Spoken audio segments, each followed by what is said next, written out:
From a biological perspective, just looking at the way that both a substance use disorder and gambling disorder affects the brain, there's really little difference. I mean, it strikes the same part of the reward pathway. It involves some of the same chemicals, the dopamine release that happens under both conditions. It's remarkably similar, and that's why the treatment approaches need to be parallel. The Diagnostic Statistic Manual, Revised Edition 4, had a provision for gambling disorder, but it was under the mental health realm of it, so it was considered an impulse control disorder. The DSM-5 changed that criteria, and it's now under the addiction realm, so that we can appropriately identify and treat gambling disorder as an addiction.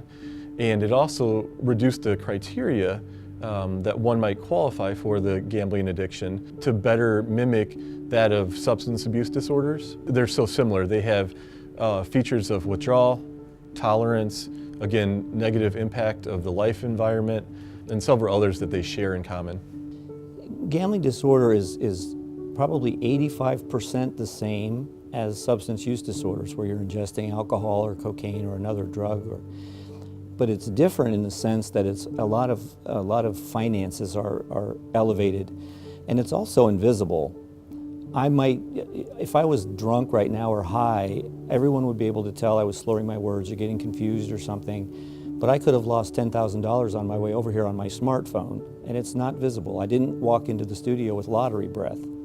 So it becomes very, very complex and very, very long down the road into addiction before it's evident.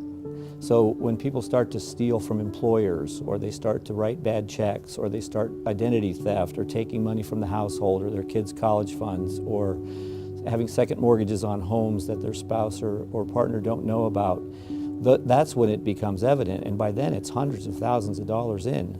So it becomes a very, very high suicide rate. It has the highest suicide rate of any disorder.